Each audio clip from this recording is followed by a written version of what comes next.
നമ്മുടെ ട്രംപ് സാറില്ലേ, ഇച്ചിരി അൺപ്രഡിക്റ്റബിൾ അല്ലേ? ഇച്ചിരിയല്ല, നല്ലപോലെ അൺപ്രഡിക്റ്റബിൾ ആണ്. ഇന്ന് പറയുന്നതല്ല നാളെ പറയാം, നാളെ പറയുന്നതല്ല മറ്റന്നാൾ പറയുന്നത്. ചില കൺഗ്രഷണൽ ഹിയറിങ്ങിനകത്ത് ട്രംപിൻ്റെ കൂടെ നടക്കുന്ന, അല്ലെങ്കിൽ ട്രംപുമായിട്ട് എന്നും ഇൻട്രാക്ട് ചെയ്യുന്ന US ട്രേഡ് റെപ്രസെൻറ്റേറ്റീവ് വരെ പറയുന്നത് അദ്ദേഹത്തിന് പോലും അറിയത്തില്ലായിരുന്നു ഈ പോസ് 90-ഡേ പോസ് ട്രംപ് കൊണ്ടുവന്നപ്പോൾ അദ്ദേഹത്തിനോട് പോലും ആലോചിച്ചിട്ടില്ലായിരുന്നു. അന്നേരം ട്രംപ് തന്നെയാണോ തീരുമാനമെടുക്കുന്നത്, അതോ വേറെ വല്ലവരും കൂടെ ഉണ്ടോ എന്നുള്ള കാര്യമൊക്കെ നമുക്ക് വിശകലനം ചെയ്യേണ്ടി വരുന്നുണ്ട്. പക്ഷേ ഈ അൺപ്രഡിക്റ്റബിലിറ്റിയുടെ ഉള്ളിലും ചിലപ്പോഴൊക്കെ നമ്മൾ വിചാരിക്കുമായിരിക്കും ഇദ്ദേഹത്തിന് ഇച്ചിരി പ്രശ്നം വല്ലതും ഉണ്ടോ എന്നുള്ള കാര്യം. ഞാൻ പറഞ്ഞത് നിങ്ങൾക്ക് മനസ്സിലായല്ലോ. പക്ഷേ ഇന്നലെ അദ്ദേഹം ഒരു പരിപാടി ചെയ്തു കേട്ടോ. 10,000 US ട്രൂപ്സിനെ നേറ്റോയിൽ നിന്നങ്ങ് പിൻവലിച്ചു. ആ പിൻവലിച്ച കാരണം എന്താണെന്ന് നിങ്ങൾക്കറിയാമോ?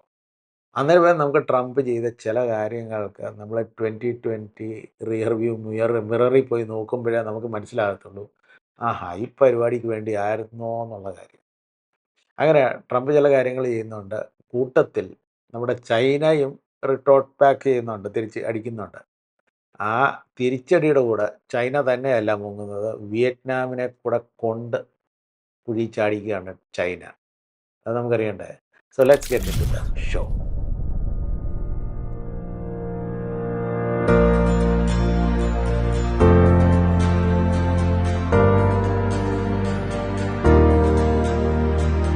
ഇന്നലെ നമ്മുടെ ട്രംപ് സാറ് ഒരു 100% എക്സ്ട്രായും കൂടെ ചൈനയുടെ മുകളിൽ ടാരിഫ് ഏർപ്പെടുത്തി. ഇദ്ദേഹത്തിന് മാത്സ് നല്ലപോലെ അറിയാമായിരിക്കും. അതങ്ങ് കൂട്ടി പോയി കഴിഞ്ഞാൽ ഇതിനൊരു അന്തമില്ല. ചൈന പറഞ്ഞത് 125 ഞങ്ങൾ നിർത്തുകയാണ്. ബിക്കോസ് ചൈനയ്ക്കറിയാം അതിൽ കൂടുതൽ ടാരിഫ് ഇട്ടതുകൊണ്ട് നമ്മൾ കണക്ക് കൂട്ടി ഇടാവുന്നേ ഉള്ളൂ, അല്ലാതെ അതിനകത്തൊന്നും വലിയ അർത്ഥമില്ല. പക്ഷേ ട്രംപിൻ്റെ ചിലപ്പോൾ ഒരു മാനിപ്പുലേഷൻ ടെക്നിക്കായിരിക്കും. ഇപ്പോൾ ട്രംപിൻ്റെ കാരണം എന്തിനാണ്? Why did Trump increase 100%? അത് നമ്മുടെ വൈറ്റ് ഹൗസിൻ്റെ വെബ്സൈറ്റിൽ തന്നെ കിടപ്പുണ്ട്, നമുക്ക് നോക്കാം. ഇതേ ഇരിക്കുന്നു. ഇദ്ദേഹം പറയുന്നത് അമേരിക്കയിലെ മിനറൽസ് ഫ്യൂച്ചറിന് വേണ്ടിയാണ്. ഏതാ, ഞാൻ നേരത്തെ പറഞ്ഞായിരുന്നല്ലോ, റെയർ എർത്ത് മിനറൽസ് ചൈന അമേരിക്കയ്ക്ക് വേണ്ടി നിർത്തി വച്ചിരിക്കുകയാണ്. അതാണ് മെയിൻ കാര്യം. അത് പ്രശ്നമായത് അത് തന്നെയാണ്. ഇവിടെ പുള്ളി പറയുന്നത് കേട്ടോ, China faces up to 245% tariffs. നേരത്തെയുള്ള 125% ഉണ്ടായിരുന്നു. പിന്നെ ഒരു 20% ഫെൻറ്റനിലിൻ്റെ ടാരിഫ് ഉണ്ടായിരുന്നു. ചൈന ചെയ്യുന്ന ഒരു വൃത്തികേടെന്ന് വെച്ച് കഴിഞ്ഞാൽ, ഫെൻറ്റനിൽ എന്ന് പറഞ്ഞ ഒരു ഡ്രഗുണ്ട്. അത് ചൈനയിലാണ് മാക്സിമം മാനുഫാക്ചർ ചെയ്യുന്നത്. അതൊന്നും നിർത്തുന്നില്ല. അത് കാനഡ വഴിയും മെക്സിക്കോ വഴിയും അമേരിക്കയിലെ ജനങ്ങളെ നശിപ്പിക്കാനായിട്ട് അയച്ചു വിടുന്ന ഒരു ഡ്രഗാണ്. അത് ചൈന എന്തുകൊണ്ടാണ് ചെയ്യുന്നത്? അത് ചെയ്തുകൊണ്ടല്ലേ വൺ ഓഫ് ദ റീസൺസ് ട്രംപിനൊരു ഫുട് ഹോൾഡ് കിട്ടിയാൽ മതി, ആ ഫുട് ഹോൾഡിൻ്റെ മുകളിൽ ഇങ്ങനെ വിതറിക്കൊണ്ട് നടക്കും. അതിൻ്റെ ബേസിസിലാണ് ഈ തുടക്കം വെച്ചത്. അത് കഴിഞ്ഞിട്ട് ഇപ്പം എന്താണ്ട് 245% ടാരിഫാക്കി വെച്ചിട്ടുണ്ട്. Four what? സിംപിളി നേരത്തെ പറഞ്ഞ പോലെ germanium, gallium, antimony. A few months ago China band exports to the United States of gallium, germanium, antimony and other key high-tech materials with potential military applications. അന്നേരം അമേരിക്കയുടെ കയ്യിൽ ഇപ്പോൾ ഏതാണ്ട് ഒരു വർഷത്തേക്കുള്ള ഈ മിനറൽസൊക്കെ ഉണ്ടെന്നേ ഉള്ളൂ. They do not have a continuing resource. അന്നേരം നമ്മൾ ഈ ട്രംപ് ഗ്രീൻലാൻഡിനെ കയറി പിടിക്കുവാനായിട്ട് നേരത്തെ ഒരു പരിപാടി പറഞ്ഞല്ലോ, ഗ്രീൻലാൻഡ് ഞങ്ങൾക്ക് വേണം, കാനഡ ഞങ്ങൾക്ക് വേണം എന്നുള്ള കാര്യം. ഈ ഗ്രീൻലാൻഡിൽ ഈ റെയർ എർത്ത് മിനറൽസ് ധാരാളമായിട്ട് കിട്ടുന്നുണ്ട്. അന്നേരം ട്രംപ് നേരത്തെ തീരുമാനിച്ച് വെച്ചിട്ടല്ലേ ഈ പരിപാടിയൊക്കെ ചെയ്തുകൊണ്ടിരുന്നതെന്നൊരു ചിന്ത നമുക്ക് വരും. ഇനി നമ്മൾ ട്രംപ് ചെയ്ത വേറെ ഒരു കാര്യത്തെക്കുറിച്ച് നമ്മൾ ചിന്തിക്കണം.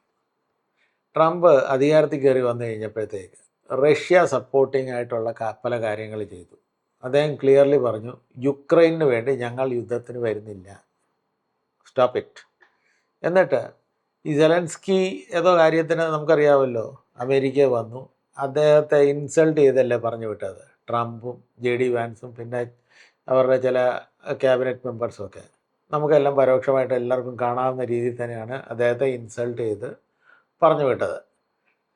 എന്നിട്ട് ഓട്ടോമാറ്റിക്കലി സെലൻസ്കി ചിലപ്പം പറയും പുത്തിൻ ഇങ്ങനെ പറഞ്ഞു, പുത്തിനെ കുറിച്ച് എന്തെങ്കിലുമൊക്കെ രണ്ട് കുറ്റം പറയുമ്പോഴത്തേക്ക് ട്രംപ് ഇമ്മീഡിയറ്റ്ലി സ്റ്റോപ്പ് ഇടുക. I don't want to hear anything about Putin. പുടിനെ പറ്റി നീ കുറ്റം പറയാതിരിക്കുക, നിർത്ത്. അങ്ങനെയൊക്കെ ട്രംപ് പറഞ്ഞാൽ നിങ്ങൾ കേട്ട് കാണുമായിരിക്കും. അപ്പോൾ ആ വീഡിയോ ഒക്കെ കൊണ്ടിട്ട് കഴിഞ്ഞാൽ നമ്മുടെ വീഡിയോ അങ്ങ് നീണ്ടു പോകുന്നേ ഉള്ളൂ. അത് നിങ്ങൾക്ക് ഇൻ്റർനെറ്റിൽ തിരക്കി കഴിഞ്ഞ് കഴിഞ്ഞാൽ അതൊക്കെ കിട്ടാവുന്നതാണ്. അന്നേരം അതെന്തിനാണ് ട്രംപ് അങ്ങനെ ചെയ്തതെന്നറിയാമോ നിങ്ങൾക്ക്? നമുക്ക് ഒരു കാര്യം അതിനെക്കാട്ടിലും പുറമോട്ടൊന്ന് പോകണം. ട്രംപ് ഈ റഷ്യയും ചൈനയും കൂടെ ഈ യുക്രൈൻ യുദ്ധവും അതിനെ അനുബന്ധിച്ചുള്ള പല കാര്യത്തിലും ഏകമായിട്ട് വരുന്നതായിട്ട് നമ്മൾ കണ്ടു. റഷ്യയ്ക്ക് വേണ്ടി സപ്പോർട്ട് ചെയ്യുക, റഷ്യ യുക്രൈനെ അറ്റാക്ക് ചെയ്തപ്പോൾ അതിനെ സപ്പോർട്ട് ചെയ്യാനായിട്ട് ചൈന പയ്യെ പുറകിൽ നിന്ന് കൊമേർഷ്യൽ ഹെൽപ്പും ചില മിലിറ്ററി ഹെൽപ്പും അങ്ങനെയൊക്കെ പല കാര്യങ്ങൾ ചെയ്തുകൊണ്ടിരുന്നു. അന്നേരം ഗ്രാജ്വലി റഷ്യയും ചൈനയും കൂടെ ഒരുമിച്ച് വരുന്നതായിട്ട് ട്രംപ് കണ്ടു, ട്രംപിൻ്റെ ഉപദേശകർ കണ്ടു. ഇപ്പോൾ അമേരിക്കയ്ക്ക് മെയിൻ ശത്രു ചൈനയാണ്. അന്നേരം ഈ മെയിൻ ശത്രുവിനെ ഏർപ്പെടുത്തുകയാണെങ്കിൽ ദേ ഷുഡ് ഡീലിങ്ക് റഷ്യയെ ഡീലിങ്ക് ചെയ്യണം. റഷ്യയെ ഡീലിങ്ക് ചെയ്യാൻ ബെസ്റ്റ് പരിപാടി എന്ന് വെച്ച് കഴിഞ്ഞാൽ ഈ യുക്രൈനോടുള്ള സഹായം അങ്ങ് മാറ്റി വെക്കുക. അന്നേരം റഷ്യയെ നമ്മൾ കൺട്രോൾ ചെയ്യാം, റഷ്യയുമായിട്ട് നമ്മൾ കൂട്ടാണ്, അങ്ങനെയൊക്കെയുള്ള ഒരു പ്രതീതി വരുത്തി തീർക്കാം. അതുകൊണ്ടാണ് ഇമ്മീഡിയറ്റ്ലി ഇന്നലെ ട്രംപ് 10,000 നാറ്റോ സോൾജേഴ്സിനെ പിൻവലിച്ചത് യൂറോപ്പിൽ നിന്ന്. ടോട്ടൽ 100,000-ൽ പരം നാറ്റോ സോൾജേഴ്സ് ഉണ്ട്, അമേരിക്കൻ നാറ്റോ സോൾജേഴ്സ് ഉണ്ട് യൂറോപ്പിൽ. അതിനകത്ത് നിന്ന് 1/10 ട്രംപ് അങ്ങ് പിൻവലിച്ചു. കാരണം എന്തുവാ? പുത്തിനെ സന്തോഷിപ്പിക്കുവാനായിട്ട്. ഇപ്പം നമ്മൾ അമേരിക്കയുടെ ഒരു ആംഗിളിൽ കൂടെ നോക്കണം. അമേരിക്ക ഒരു എക്കണോമിക് സൂപ്പർ പവറാണ്, at the same time a military super പവറാണ്. അമേരിക്ക രണ്ട് രീതിയിലും സൂപ്പർ പവറാണ്. പക്ഷേ റഷ്യ എന്താണ്? Russia is a military super power but not an economic super power. China ഒരു എക്കണോമിക് സൂപ്പർ പവറാണ്, പക്ഷേ ഒരു മിലിറ്ററി സൂപ്പർ പവർ അല്ല റഷ്യയിലെ പോലെ. അന്നേരം ഇവർ രണ്ടുപേരും യോജിച്ച് കഴിഞ്ഞ് കഴിഞ്ഞാൽ അമേരിക്കയ്ക്ക് ഇവരുമായിട്ട് മൽപ്പിടുത്തം പിടിക്കുവാനായിട്ട് ഇച്ചിരി ടഫാണ്. അതുകൊണ്ട് ഈ ഡിവൈഡ് ആൻഡ് റൂൾ എന്ന് പറഞ്ഞ സാധനം പറയുന്ന പോലെ ആദ്യം പുടിനെ അങ്ങ് വശീകരിച്ച് നമ്മുടെ കൈക്കലാക്കുകയാണ്, പിന്നെ ചൈനയുമായിട്ട് ഒരു യുദ്ധത്തിൽ ഏർപ്പെടുകയാണ്. ഇപ്പോൾ ആദ്യം ട്രേഡ് വാറിലാണ് ഏർപ്പെട്ടിരിക്കുന്നത്. അങ്ങനെയാണ് ട്രംപിൻ്റെ സ്ട്രാറ്റജി. നിങ്ങൾ ശ്രദ്ധിച്ച് നോക്കണം. ആദ്യം വന്നിട്ട് പുടിനുമായിട്ട് വളരെ വലിയ ദോസ്തി കാണിക്കുന്നു. എന്നിട്ട് ഇപ്പം നമുക്ക് കാണാമല്ലോ, പുടിൻ ഒരക്ഷരം പറയുന്നില്ല. പിന്നെ ആ ലിസ്റ്റ് ഓഫ് ടാരിഫിൻ്റെ ലിസ്റ്റ് കൊണ്ടുവന്നില്ലേ ഇന്ന കൺട്രീസിനകത്ത്. ജനങ്ങൾ വസിക്കാത്ത ചില സൗത്ത് അമേരിക്കൻ ഓസ്ട്രേലിയക്ക് തെക്കായിട്ടുള്ള ചില കൊച്ചു ഐലൻഡ്സ് ഉണ്ട്. ആ ഐലൻഡിൽ പെൻഗ്വിൻ അല്ലാതെ ഒരു സാധനവും ഇല്ല. അതിന് വരെ 10% ടാരിഫ് ഏർപ്പെടുത്തി. പക്ഷേ റഷ്യയ്ക്ക് വിരുദ്ധമായിട്ട് എത്ര ടാരിഫ് ഏർപ്പെടുത്തി? 1%. No tariff with Russia. അന്നേരം വാദിക്കുന്നവർക്ക് പറയാം അമേരിക്കയുടെ സാങ്ഷൻ കാരണം അവർക്ക് വിർച്വലി ട്രേഡ് ഒന്നും ഇല്ല എന്നുള്ള കാര്യം. പക്ഷേ ട്രേഡ് ഇപ്പം റഷ്യ വീണ്ടും തുറന്നു കഴിഞ്ഞാലും he doesn't want to put tariff with Russia. ബ്രിട്ടന് പോലും 10% ടാരിഫുണ്ട്, പക്ഷേ റഷ്യയുമായിട്ട് ഒരു ടാരിഫും ഇല്ല. ഇതൊക്കെ ട്രംപിൻ്റെ സ്ട്രാറ്റജി തന്നെയാണ്, റഷ്യയെ കൂടെ നിർത്തുവാൻ. റഷ്യയെ കൂടെ നിർത്തി കഴിയുമ്പോഴത്തേക്ക് ചൈനയെ മാറ്റി നിർത്താം, എന്നിട്ട് ചൈനയുടെ മുകളിൽ അറ്റാക്ക് നടത്താം. ആ പരിപാടിയാണ് ട്രംപ് ഇപ്പോൾ ചെയ്തുകൊണ്ടിരിക്കുന്നത്.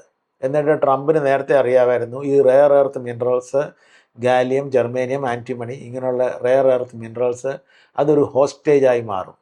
അതുകൊണ്ടാണ് ട്രംപ് പയ്യെ ഗ്രീൻലാൻഡിനെ കയറി പിടിക്കുവാനായിട്ട് ഉള്ള പദ്ധതി വെച്ചിരിക്കുന്നത്. അല്ലാതെ റഷ്യ അറ്റാക്ക് ചെയ്യും, അത് അറ്റാക്ക് ചെയ്ത് അതൊക്കെ കാണുമായിരിക്കും, അതൊക്കെ ഒരു സബ്സിഡറിയാണ്. പക്ഷേ മെയിൻ കോർ എന്ന് വെച്ച് കഴിഞ്ഞാൽ ഗ്രീൻലാൻഡിനകത്ത് റെയർ എർത്ത് മിനറൽസ് ധാരാളമായിട്ടുണ്ട്. ആ ഗ്രീൻലാൻഡിനെ സ്വന്തമാക്കി കഴിഞ്ഞ് കഴിഞ്ഞാൽ പിന്നെ അമേരിക്കയ്ക്ക് ഒന്നും ഒരു പരിപാടിയും ചെയ്യേണ്ട കാര്യം വരത്തില്ല. അത് ട്രംപിൻ്റെ ഒരു മാസ്റ്റർ സ്ട്രോക്ക് ആയിരുന്നു കേട്ടോ. അപ്പോൾ നമ്മൾ ട്രംപിൻ്റെ മാസ്റ്റർ സ്ട്രോക്കിനെ പറ്റി നമ്മൾ സംസാരിച്ചു. പക്ഷേ ഈ മാസ്റ്റർ സ്ട്രോക്കൊക്കെ അടിക്കുന്നതിൻ്റെ കൂട്ടത്തിൽ തന്നെ ചില പാളിച്ചകളും ഭവിച്ചിട്ടുണ്ട്. നമ്മുടെ അമേരിക്കയിലെ ബോണ്ട് മാർക്കറ്റില്ലേ, ഞാൻ കഴിഞ്ഞ ഒരു വീഡിയോയ്ക്കകത്ത് പറഞ്ഞു, ബോണ്ടിനകത്തെ പ്രൈസ് കുറഞ്ഞു കഴിഞ്ഞ് കഴിഞ്ഞാൽ അതിൻ്റെ ഈൽഡ് കൂടും. ഈൽഡ് കൂടിക്കഴിഞ്ഞാൽ പ്രൈസ് കുറയും. നാച്ചുറലി ഞാനൊരു എക്സാമ്പിൾ തന്നായിരുന്നല്ലോ, ഒരു $100 ബോണ്ട് ഉണ്ടെങ്കിൽ അതിനിപ്പോൾ ഒരു 5% അതിൻ്റെ ആ ഇൻട്രസ്റ്റ്, അതിൻ്റെ ഈൽഡ്. അന്നേരം $100 ബോണ്ടിന് 5 രൂപ പെർ ഇയർ നമുക്ക് കിട്ടും. പക്ഷേ ബോണ്ടിൻ്റെ പ്രൈസ് അങ്ങ് കുറയുകയെന്ന് വിചാരിച്ചു, ഒരു $90 ആകുക. പക്ഷേ ആ ഈൽഡ് എത്രയാണ്? $5. അന്നേരം ഇപ്പം പുതിയതായിട്ട് വാങ്ങുന്ന ആൾക്ക് $90 കൊടുത്ത് വാങ്ങിയാൽ മതി. പക്ഷേ അതിൻ്റെ ഈൽഡ് ആ $100 ആ ഒറിജിനൽ ഈൽഡ് തന്നെയാണ് കിട്ടിക്കൊണ്ടിരിക്കുന്നത്, which is much more than 5%. അതുപോലെ തന്നെ ഇപ്പം ബോണ്ടിൻ്റെ വില കുറഞ്ഞു, അതുകൊണ്ട് ഈൽഡിൻ്റെ വില കൂടി. ഈ ബോണ്ടിൻ്റെ വില കുറഞ്ഞു, ഈൽഡിൻ്റെ വില കൂടിയതിന് നമുക്ക് എന്താണോ പ്രശ്നം? കൂട്ടത്തിൽ നടക്കുന്നതെന്ന് വെച്ച് കഴിഞ്ഞാൽ അമേരിക്കയിലെ ഡോളറിൻ്റെ വാല്യൂ ഇടിഞ്ഞുകൊണ്ടിരിക്കുകയാണ്. നമ്മൾ ഡോളർ ഇൻഡെക്സ് എന്ന് പറഞ്ഞ ഒരു സാധനമാണ്. ആ ഡോളർ ഇൻഡെക്സ് നമുക്കൊന്ന് കാണാം കേട്ടോ. Let me take you to that thing. എന്നിട്ട് ഇതാണ് ഡോളർ ഇൻഡെക്സ്. ഡോളർ ഇൻഡെക്സ് നമുക്ക് ട്രംപ് വന്നപ്പോൾ തൊട്ട് നോക്കാം. നമുക്ക് 3 മന്ത്സിൻ്റേത്. എന്നിട്ട് ട്രംപ് വന്നപ്പോൾ ഏകദേശം 110 ആയിരുന്നു ഡോളർ ഇൻഡെക്സിൻ്റെ വാല്യൂ. ഇപ്പോൾ എത്രയായി? 99.59. ഓൾമോസ്റ്റ് 10% ഡോളറിൻ്റെ ഇടിവ് നടന്നിരിക്കുന്നത്.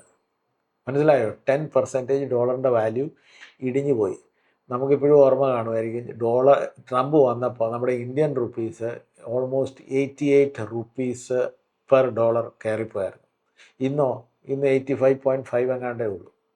അതായത് ഡോളർ ഇൻഡെക്സ് എന്ന് വെച്ച് കഴിഞ്ഞാൽ വേൾഡ് കറൻസിക്കകത്ത് ഡോളറിൻ്റെ വാല്യൂ എങ്ങനെയാണ്, ഇന്ത്യൻ റുപ്പീസായിട്ട് മാത്രമല്ല ലോകത്തിലെ മറ്റേ കറൻസിയുമായിട്ട് എങ്ങനെയാണ് അതിൻ്റെ വാല്യൂ നമ്മൾ താരതമ്യപ്പെടുത്തി എടുക്കുന്നതിനെ പറ്റിയുള്ള ഒരു ഇൻഡെക്സാണ് ഡോളർ ഇൻഡെക്സ്.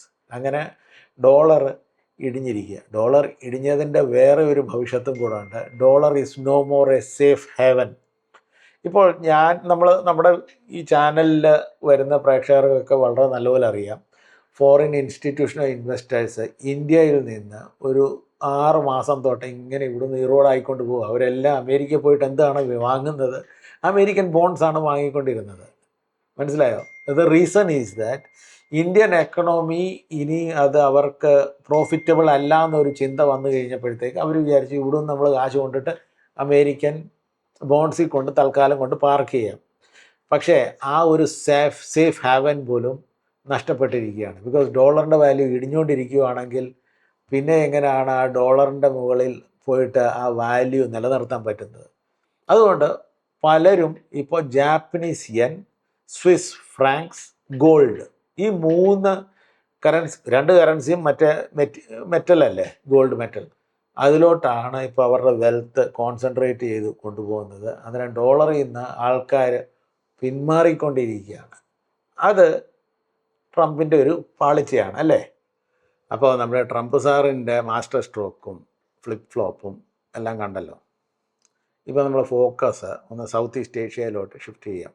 സൗത്ത് ഈസ്റ്റ് ഏഷ്യയിൽ നടക്കുന്നത് എന്താണെന്നറിയാമോ? സി ജിൻപിങ്, ചൈനയുടെ പ്രസിഡൻറ്റ്, അദ്ദേഹം വിയറ്റ്നാം, കംബോഡിയ, മലേഷ്യ ഇങ്ങനെയൊക്കെ ഒരു സർക്കിട്ട് നടത്തിക്കൊണ്ടിരിക്കുക. കാരണം എന്താണെന്നറിയാമോ? നമ്മൾ ഏഷ്യൻ ബ്രദർസ് അല്ലേ, നമ്മളെല്ലാം കൂട്ടുകെട്ടായിട്ട് നിൽക്കേണ്ടേ അമേരിക്കയ്ക്ക് വിരുദ്ധമായിട്ട്. ഇത്രയും നാളില്ലാത്ത സ്നേഹമായിരുന്നു ഇപ്പം ഒലിച്ചു വരുന്നത്. ഓക്കെ, ആയിക്കോട്ടെ. പക്ഷേ ഈ വിയറ്റ്നാമിലോട്ട് എത്തിക്കഴിഞ്ഞപ്പോഴത്തേക്ക് ട്രംപിന് മനസ്സിലായി വിയറ്റ്നാം നമ്മുടെ പക്ഷത്തല്ല, എതിർപക്ഷത്തെ നിൽക്കുകയാണ്. ഇത്രയും നേരം 0 ഫ്രീ ട്രേഡ് എന്നൊക്കെ പറഞ്ഞ് നടന്നില്ലേ, അന്നേരമേ ട്രംപിന് സംശയം ഉണ്ടായിരുന്നു. അതുകൊണ്ടാണ് ട്രംപ് 46% ടാരിഫ് ഏർപ്പെടുത്തിയത്. ഇപ്പോൾ ട്രംപ് പറഞ്ഞ ഒരു കാര്യം, ഇപ്പം സി ജിൻപിങ്ങും വിയറ്റ്നാമും കൂടെ ഒരു മീറ്റിംഗ് നടത്തുന്നുണ്ട്. അത് കഴിഞ്ഞിട്ട് ഒരു ആക്ഷൻ എടുക്കുമെന്നൊക്കെയാണ് പറയുന്നത്. അന്നേരം അതിനകത്ത് ട്രംപിൻ്റെ ഒരു വീക്ഷണം നോക്കിക്കാണ്. ട്രംപ് എന്താണ് പറഞ്ഞത്? Let's see. ട്രംപ് പറയുന്നത്, I don't blame China, I don't blame Vietnam, I don't. I see they are meeting today and that's wonderful. That's a lovely meeting, like trying to figure out how do we screw the United States of America. അന്നേരം ട്രംപിന് കറക്റ്റായിട്ടുള്ള ആ image കിട്ടിയിട്ടുണ്ട്. വിയറ്റ്നാമും ചൈനയും ഒന്നിച്ചിട്ട് United സ്റ്റേറ്റ്സിനെ screw up ചെയ്യുന്ന പരിപാടിയാണെന്നുള്ള കാര്യം. അത് കുഴപ്പമില്ല. പക്ഷെ നമുക്ക് പണ്ടേ ഞാൻ പറഞ്ഞായിരുന്നല്ലോ, ചൈന ഈസ് എ ഡ്രാഗണിനോട് അടുത്ത് പോയിട്ടുണ്ടെങ്കിൽ അതിൻ്റെ പോയിസൺ ഇഞ്ചക്റ്റ് ചെയ്തിരിക്കും. ഇനിയിപ്പം വിയറ്റ്നാം പോയിട്ട് ചൈനയുടെ മടിയിലൊക്കെ പോയി ഇരിക്കാം. പക്ഷേ അത് കൊമേർഷ്യൽ അല്ലെങ്കിൽ ഒരു ട്രേഡ് സെൻസിൽ നോക്കിക്കഴിഞ്ഞ് കഴിഞ്ഞാൽ വിയറ്റ്നാം കാണിക്കുന്നത് ഒരു ആന മണ്ടത്തരമാണെന്ന് നമുക്കറിയാം. അതെന്താണെന്നറിയാമോ? നമുക്ക് ഇച്ചിരി ഡാറ്റ ഒന്ന് നോക്കാം. Let's get into the data. ഇപ്പോൾ ഇതൊന്ന് നോക്കാം. വിയറ്റ്നാമിൻ്റെ 30% GDP വരുന്നത് എവിടെ നിന്നറിയാമോ? യുണൈറ്റഡ് സ്റ്റേറ്റ്സിലോട്ട് ഉള്ള എക്സ്പോർട്ടിൽ നിന്നാണ് ആശാന് കിട്ടുന്നത്. അന്നേരം നമ്മുടെ കൺട്രിയുടെ ഒരു 30% GDP കിട്ടുന്ന ഒരു സംരംഭത്തെ വേറെ ഒരാൾ കാൽക്കൽ പോയിട്ട് അവരുടെ തമ്മിലുള്ള തമ്മിത്തല്ലിനകത്ത് നമ്മൾ പോയി കുരുക്കി കൊടുക്കുമോ? അതൊരു ആന മണ്ടത്തരമല്ലേ? Why should Vietnam do that? Okay, ഇപ്പം എനിക്ക് മനസ്സിലാവും, ഒരു ലോജിക്ക് വരും. ഇപ്പം ചൈനയുമായിട്ടുള്ള കൂട്ടുകെട്ടിനകത്ത് നിനക്ക് 30% കൂടുതലുള്ള GDP കിട്ടുവാണെങ്കിൽ അതിനകത്തൊരു വാല്യുവബിൾ സജഷൻ ഉണ്ട്, അതിനകത്തൊരു ലോജിക്ക് ഉണ്ടെന്ന് പറയാം. എന്നാൽ നമുക്കൊന്ന് അണ്ടർസ്റ്റാൻഡ് ചെയ്യാം ചൈനയുമായിട്ടുള്ള ട്രേഡ് വിസാവി അമേരിക്കയുമായിട്ടുള്ള ട്രേഡിനകത്ത് ലാഭം എങ്ങനെയാണെന്നുള്ള കാര്യം. അതിൻ്റെ ഡേറ്റായും ഉണ്ടല്ലോ നമ്മുടെ കയ്യിൽ. നമ്മളിങ്ങോട്ട് വന്നോ. ഇതാണ് US വിയറ്റ്നാം ട്രേഡ് ഡേറ്റ. ഇപ്പം ജനുവരി ഫെബ്രുവരിയുടെ ഡേറ്റ നമ്മുടെ കയ്യിലുണ്ട്. ഇതെന്താണ്? ഇത് export from America, this is imports to America, ഇത് ബാലൻസ് ഓഫ് ട്രേഡ്, ഇത് ഡെഫിസിറ്റ് ഉണ്ടോ സർപ്ലസ് ആണോ എന്നുള്ള കാര്യം. ഈ ഡേറ്റ കാണുമ്പോൾ നമുക്ക് എന്താ മനസ്സിലാകുന്നതെന്ന് അറിയാമോ? ഇതാണ് വിയറ്റ്നാം അമേരിക്കയിലോട്ട് അയച്ചതും ഇതാണ് അമേരിക്ക വിയറ്റ്നാമിലോട്ട് അയച്ചതും. ഇതാണ് ട്രേഡിൻ്റെ ബാലൻസ്. അതിൻ്റെ അർത്ഥം വിയറ്റ്നാമിന് $12 ബില്യൺ സർപ്ലസ് ഉണ്ട്, അമേരിക്കയ്ക്ക് $12 ബില്യൺ ഡെഫിസിറ്റ് ഉണ്ട്. ഒരു മാസം, ജനുവരി മാസത്തെയാണ്. ഇത് ഫെബ്രുവരി മാസത്തെയാണ്. ഫെബ്രുവരി മാസം അതുപോലെ തന്നെ ഇത് 10,908 എന്ന് പറഞ്ഞാൽ അത് 11 തന്നെ കണക്ക് കൂട്ടാം. അതിൻ്റെ അർത്ഥം $11 ബില്യൺ സർപ്ലസ് ഉണ്ട് വിയറ്റ്നാമിന്. അന്നേരം ഒരു ആവറേജ് എടുത്ത് നോക്കുക, ഒരു വർഷം എത്ര വരും? $120 ബില്യൺ ട്രേഡ് സർപ്ലസ് നിൽക്കുന്ന വിയറ്റ്നാം ആ $120 ബില്യൺ എടുത്ത് എറിഞ്ഞിട്ട് ചൈനയുടെ മടിയിൽ പോയി ഇരിക്കണമെങ്കിൽ അതൊരു 120 കൂടുതൽ കിട്ടണ്ടേ ചൈനയുടെ കയ്യിൽ നിന്ന്? നമുക്കൊന്ന് ആ ഡേറ്റ ഒന്ന് നോക്കാം. ചൈനയും വിയറ്റ്നാമുമായിട്ടുള്ള ട്രേഡിൻ്റെ ബാലൻസ് എങ്ങനെയാണെന്നുള്ള കാര്യം. ഇതാണ് നമ്മുടെ ഈ കിട്ടുന്ന ഡാറ്റ. ചൈന വിയറ്റ്നാമിലോട്ട് എക്സ്പോർട്ട് ചെയ്യുന്ന എത്ര? $135 ബില്യൺ $135 ബില്യൺ എക്സ്പോർട്ടാണ് ചൈന വിയറ്റ്നാമിലോട്ട് ചെയ്യുന്നത്. എന്നിട്ട് വിയറ്റ്നാം തിരിച്ചെത്രയാണ് എക്സ്പോർട്ട് ചെയ്യുന്നത്? $85.7 ബില്യൺ. അതിൻ്റെ അർത്ഥം China is in trade surplus with Vietnam for $50 billion. Vietnam $50 billion deficit കിടക്കുകയാണ്. അന്നേരം ഒരു ലാഭത്തിൻ്റെ കച്ചവടം വിട്ടിട്ട് ഒരു നഷ്ടക്കച്ചവടത്തിൻ്റെ മടിയിൽ പോയി ഇരിക്കുന്നത് അത് ആനമണ്ടത്തരമല്ലേ? നമ്മുടെ ഇന്ത്യ ചൈനയുമായിട്ട് $100 ബില്യൺ ഡെഫിസിറ്റ് ഉണ്ടായിട്ട് നമ്മൾ ഫൈറ്റ് ചെയ്യുകയാണ്. എന്തിനാണാവോ നിങ്ങൾ ഇത്ര $100 billion deficit? We need to reduce it. പക്ഷേ വിയറ്റ്നാം ചെയ്യുന്നത് എന്താണാവോ? ഈ വിയറ്റ്നാമിൻ്റെ മുകളിൽ എന്താണാവോ ചൈനീസ് പ്രഷർ. അപ്പോൾ സുഹൃത്തുക്കളെ, വിയറ്റ്നാം ഇങ്ങനെ പെട്ടുപോകാൻ കാരണം എന്താണ്? എന്തെങ്കിലും മേജർ പ്രഷറുണ്ടോ? അതോ വേറെ എന്തെങ്കിലും ഒരു സ്ട്രാറ്റജിക് മൂവാണോ? ഇതിനെപ്പറ്റി നിങ്ങളുടെ അഭിപ്രായം എന്താണ്? അത് നമ്മുടെ കമൻറ്റ് കോളത്തിലൊന്ന് എഴുതാവോ? വീഡിയോ ഇവിടെ അവസാനിക്കുന്നു. ഈ വീഡിയോ നിങ്ങളൊന്ന് ലൈക്ക് ചെയ്യുന്നതിനകത്ത് പ്രശ്നമൊന്നുമില്ലല്ലോ. ഷെയർ ചെയ്യുക. പിന്നെ സബ്സ്ക്രൈബ് ചെയ്യാത്തവർ please subscribe. Till we meet again. Piece.